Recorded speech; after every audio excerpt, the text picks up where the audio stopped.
Hello, viewers. Welcome to the Banner News Live podcast. I'm Asif Robi from Washington, D.C. Here we are discussing the unprecedented situation happening in Bangladesh. After days of civil unrest, the Bangladesh government has declared a curfew and will deploy the army throughout the country. So, I will ask Professor Ali Riaz, what does this curfew or deploying army meaning?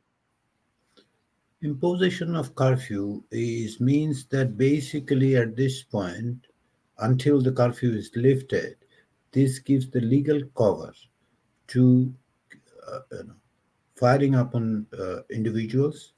I see this as basically a license to shoot at sight because now they would say that we have imposed curfew and people have come out. That is one thing. That is curfew basically means that one. They are trying to quell the whole thing, push everyone inside home or wherever they are, and clearing up the streets by creating this kind of situation. The second thing that you have asked with respect to the deployment of our army. Here, this is very you know, tricky situation they have created. First of all, the deployment of army on the street is an acknowledgement of the failure of the government to contain the situation. Civil administration has failed, despite the fact that they are describing it as that the army is deployed to help the civil administration. But the civil administration had in their, uh, you know, uh, capacity, they had police, which they deployed. They deployed Border Guard Bangladesh and Rapid Action Battalion. All these things over the last 3 days seems to have failed completely, and the death toll has risen and remarkably risen. Unprecedented number of people have died. I haven't had any kind of in the history of Bangladesh. I have not seen this kind of situation ever. So, by putting army, this is the first thing. Tacit, or even not as well, an explicit acknowledgement of the failure of the regime. The second thing is more worrying to me that by putting army on the street, whether they're putting army and the people face to face, it would be disaster if the army at this point actually take a position that is contrary to the popular will or get engaged in gross violation of human rights, because that would have an impact for them in participating in the UN peacekeeping force. They are given the circumstances that might be very much a possibility, because individuals who would be engaged cannot be identified. Then it would actually the institution as an army as an institution will have to bear the brunt of it. That would be a disaster for the army as an institution. They are you know they're quite besides the prestige associated with part of the UN peacekeeping force, this is a lucrative job as well. So all these things are indicating overall indication is that this government over the last 3 days, despite wanton violence, despite you know killing almost 100 people at least, that a very conservative estimate that I have seen so far, they're failing. They're abjectly failing because they're completely out of touch, and they think that sheer coercion and brute force would actually save them from this situation. I don't think that is possible. Professor Diaz, you brought a very interesting topic like uh, the sanction or the fear of your sanction. Do you think it can play any role in this situation after deploying an army in the country? See, I'm not talking about sanction. Basically, what would happen if the military at this point, Bangladesh army got embroiled in this political situation, which is basically they have been pulled into. They have to show restraint. They have to make sure that they are not exactly acting uh, co- against the people and engage in it. If that is the case, then the UN would actually have to act. If you recall, a few months ago, there was a German international broadcaster had a documentary or a report that says that there are people from Bangladesh who have been engaged in human rights violation, later got appointment in UN peacekeeping force. At that point, UN did, reminded Bangladesh, and there is concern that they're going to be under closer scrutiny, and this would actually bring them under far more closer scrutiny. But most importantly, forget about that part. Bangladesh, military is a very respected institution. Whether this is going to basically take away, and by putting the army face to face with people, this is another way of practically demolishing another institution. All the other institutions are already gone.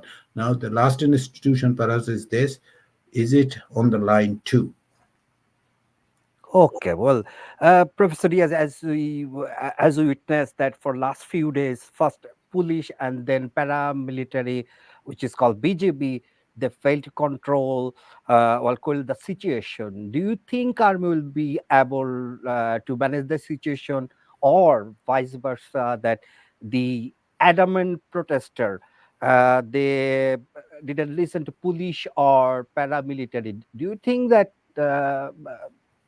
They will listen to army. At this point, we can speculate, but Okay. also beyond speculation, there are a few things that we know. Hmm.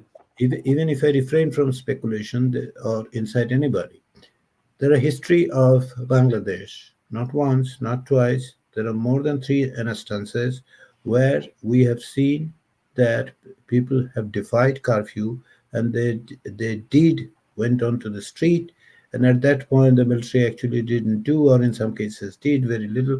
But at this point there is a possibility, because if history is of any indication in the context of Bangladesh, I won't be surprised if by tomorrow morning the situation takes a dire turn. That would Hmm. be disastrous. That would have caused more, casualties. Lives would be lost. So, we don't need to speculate. We need to look at the history, and we hope that military would not get engaged in this kind of situation. When military is called in, I don't know, I don't have the detail, but whether they have secured the executive power as well. If they have, they will make the decision. Eh, Otherwise, they will have to adhere to the decision of the civil administration, which has failed and which have used wanton, violence against the people.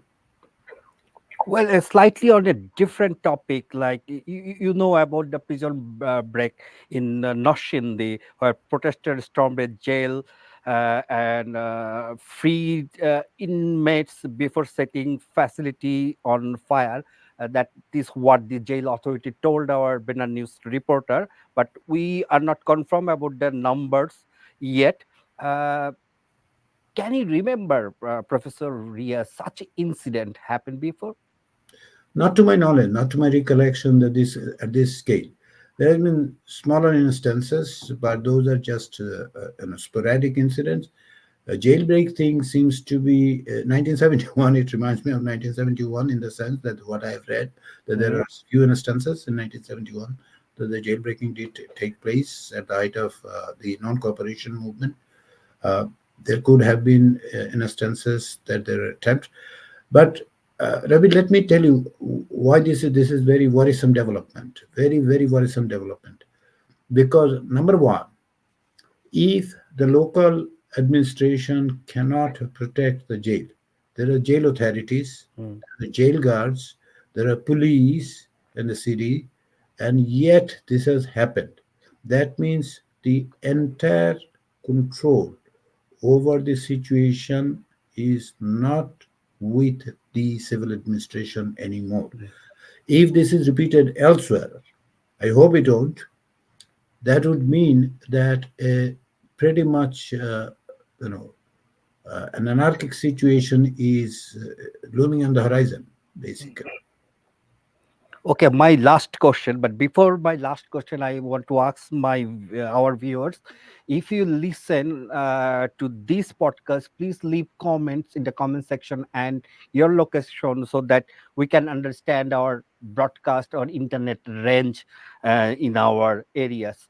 Uh, my last question to Professor Riaz. I know you hate to speculate, but there is a question in everyone's mind: what is next? See, there are several ways to go with that. Okay. Number one is that now with the deployment of army, we can Mm, think of 1990 situation. Despite the fact that we are in 2024, we are not in 1990. mm, You know, there could be a situation wherein military, basically, despite military stepping in, they might actually facilitate a transition in a very peaceful in the sense already blood has been spilled on the street, people have died. As I said, at least 100 people have died, and we don't know because of the communication blackout. So that could be one way that military practically becomes sort of an umbrella to help find a political solution. The political solution is very what is being demanded by the people, if not most, a large number of people in Bangladesh, is the resignation of this government. They should step down. How that would happen in case of Ershad, there was a process within the constitution, but then again, often you do things and later, incorporate in the constitution. That could be the one situation. That might be one option. The second option, which I dare to even speculate, I mean, I'm so afraid if what happens if the situation goes out of the control of the military itself. That is that is the recipe for anarchy. We don't know what would happen. The third possible scenario is the military takeover.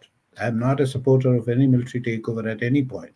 That is, you know, in some ways 2006-7 kind of situation, or it could be the other way around. I mean, complete control of the military. Neither actually brought benefit to the Bangladeshi politics. It was far better when 1990 transition took place. At least that saved a lot of lives. So there are three possibilities that Bangladesh is standing at the crossroad. But one thing is pretty sure: given the extent of the atrocities that we have seen, the blood is in the hand of this regime. And it is absolutely necessary to make a change so that no more blood is shed, no more lives are lost, and there is a way out of this through a transition process. thank you, Professor Ali Rias, and to our viewers. We are trying our best to get the latest information and updates for you, but as you know, all the internet connection are shut down. This is completely a communication blackout. But thanks to our reporter who are trying and send us report. Stay tuned with Banner News. We'll give you update regularly. Thank you.